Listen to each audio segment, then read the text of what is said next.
So your church is ready to hire a worship leader. Congratulations. I'm going to give you 10 steps that will make this process as smooth and easy as possible. I'm also going to give you some free resources that will help save you time and headache along the way. Now, I want to say hiring a worship leader is a big decision, and it's either going to be positive for your church or negative for your church. If you hire the wrong person, you are going to have a lot of headaches and a lot of cleanup to do, and I want to help you avoid those mistakes. And so this process will help you find a qualified candidate and will set you up for success as you bring them onto your team. So step one sounds obvious, but you really do need to define your needs. Do you need a part-time worship leader who's just gonna lead Sundays? And I don't wanna undersell that. That's actually a lot of responsibility. A lot of times churches think, oh, what do? They just pick 5 songs. No, there's actually team building, culture building, there's discipleship, there's meeting planning. It's not just sing songs. They're building a ministry, they're building a team. And so it's not just 5 hours a week. So really expand your understanding of the worship leader role. It might still fit into a part-time category, but you have to understand there's a lot more than just singing songs on Sunday. So is it a part-time role or is it a full-time role? Is it a combined role? Are they doing youth and worship or communications and worship or social media and graphics and worship? Or is it simply just a worship leader? Another thing as you're thinking about the needs, do you need primarily a musical person or do you need a leader type person? Most of you are going to lean towards the leader side, but some churches have all of the infrastructure built and they just need a good singer and musician. And so that might be something to consider. Do you need a musician or do you need a leader? And I have created a job description template for you to use that you can get below. There's a link below. Just put your email in. I will send you the job description template for what a worship leader should be doing in a normal church job. So grab that below. I think it'll really help clarify your needs. After you've clarified your needs, your second step is to determine your budget. And I want to say the worship leader role is a lot bigger and more important of a role than we give it credit for. They are actually discipling the church every single Sunday. They're spending about 30 minutes on stage in front of all your people. And so you don't want to cheap out and pay the lowest you can to get the most mediocre candidate that you can. If you want someone qualified, I'm just telling you, you need to spend some money. And I've been in the worship leading space for a long time, and I can tell you there is a lack of qualified worship leaders out there. If you're looking for a strong pastoral presence, someone who's gifted and skilled at music, someone who's organizational and organized, you are gonna have to pay some money, more than you probably think. And I would say that if you look at your pastoral staff, whatever your pastoral staff is making, the worship leader position, if you want someone great, you're probably gonna need to pay towards the upper end of that pastoral staffing salary. So be ready to spend a bit of money if you want a gifted candidate. So once you've determined your needs and your budget, it's time to get the word out. There are several ways you can get the word out, and I'm gonna give you about 4. There are headhunter companies like Vanderbloemen, Slingshot, Fruit Group, and others who have networks that they've built over the years to find and pair worship leaders with churches. And they try to find a good DNA fit or good culture fit. Now that does cost money, and sometimes it costs significant money to use some of those services, but it is an option. Another way is to reach out to other pastor friends and tap into their network, ask their worship leaders if they have friends. And so tap into your own friend-based network of other people in ministry. You can also post your job description, which hopefully you downloaded below, onto Facebook groups. There are many worship leader Facebook groups out there that you can search and post them there. See if you get any qualified candidates there. Or we, as Worship Ministry Training, can help you. We have over 20,000 worship leaders on our mailing list at the time of this recording that we can send your jobs to. We can blast out your job to 20,000 or more worship leaders. So if you want to take advantage of our network, you can do that below with the link. Once you've disseminated your job description out there on the internet, say a prayer and trust God to bring you a great candidate. And that leads us to step 4, where now you're going to begin reviewing your applicants. On the job description that I gave you, it tells the candidate to submit a cover letter, a resume, and very important, a sample video of them leading worship. And what you want to ask for in that sample video is a few songs. You don't just want to hear one song or a snippet of a song. You want to see them lead 2 or 3 songs, and a speaking moment or a prayer moment, because you want to see how they are verbally on stage, because leadership is more than just singing.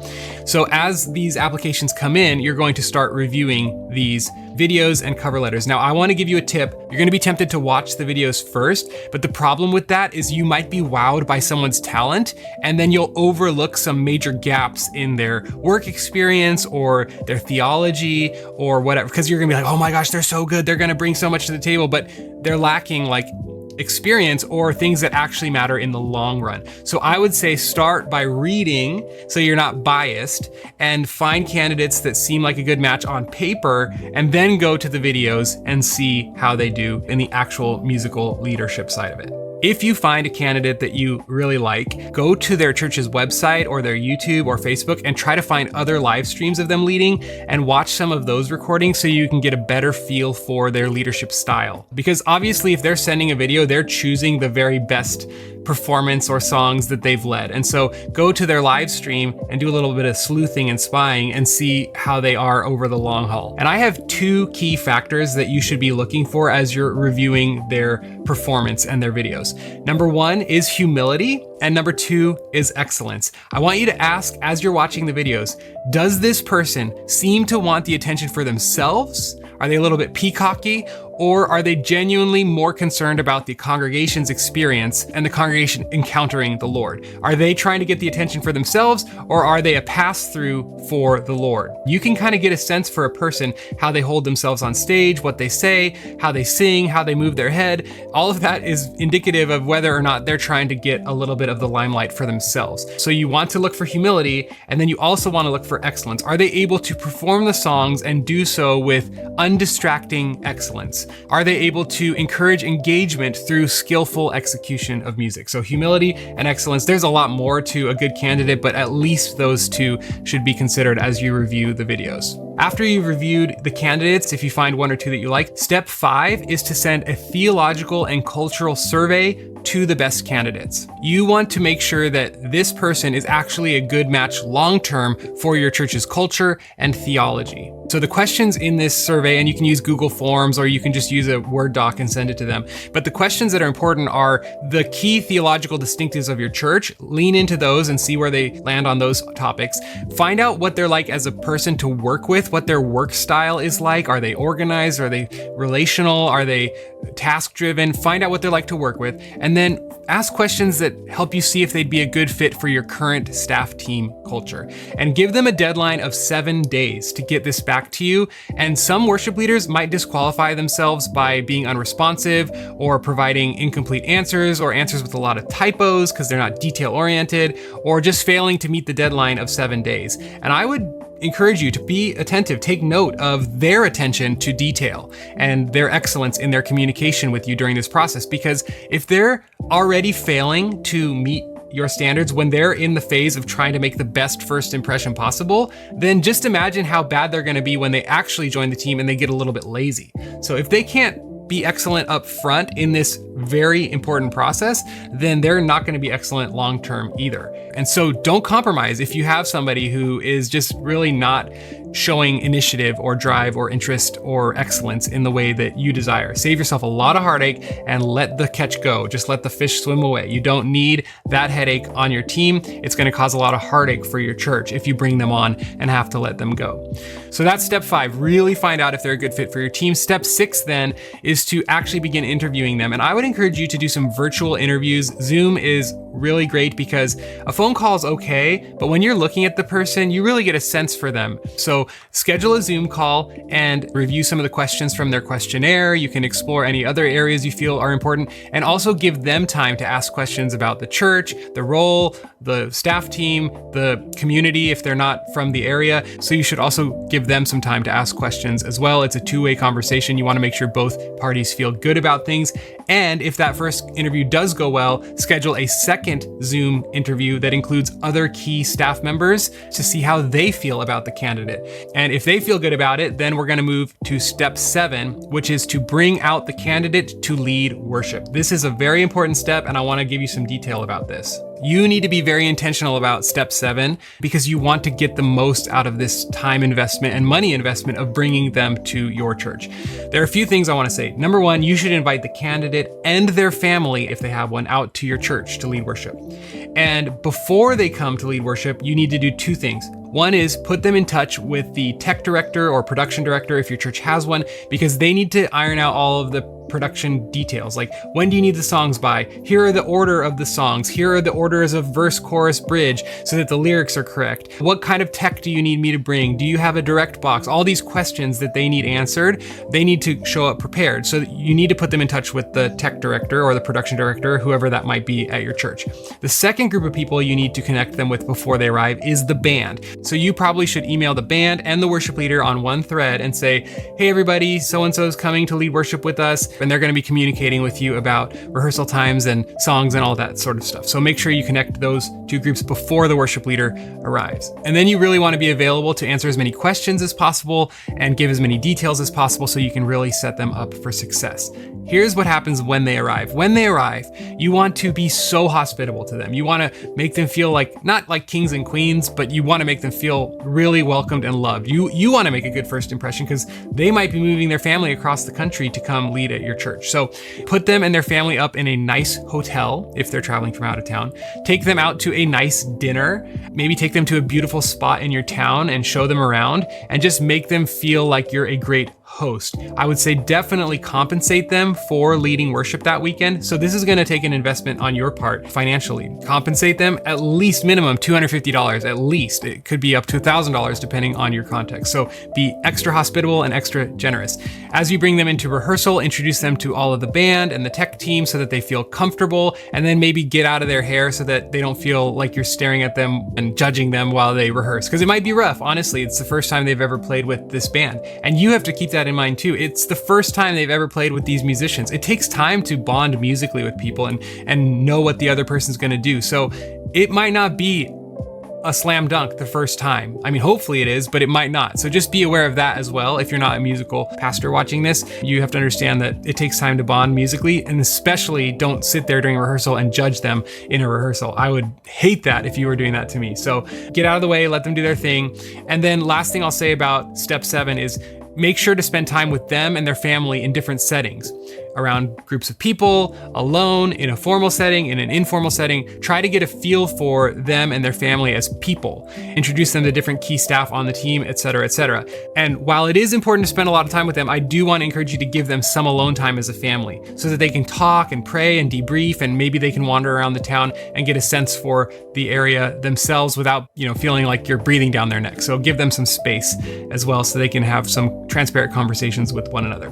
Okay, so that goes well, hopefully, or doesn't. And that's where step 8 comes in. You're going to debrief with key stakeholders on your team. So get the opinions from the staff, the worship team members, the congregants, see how people felt about this candidate. Because listen, if most people felt good, then it's a good thing. If most people felt bad, then it's a bad thing. Try to see if there were any red flags. Take in all sides and perspectives. And if it's heavily weighted one way or the other, then I would tell you to trust the group's consensus. And at any time, don't be afraid to pull the plug and start over. It's better to have no person than the wrong person. So after they've come and led, and by the way, I'm going to tell you a little secret at the very end, because there's something difficult. Sometimes if someone's already a worship pastor at a different church and you have to figure out timing for them to come, I'll tell you about that at the very end.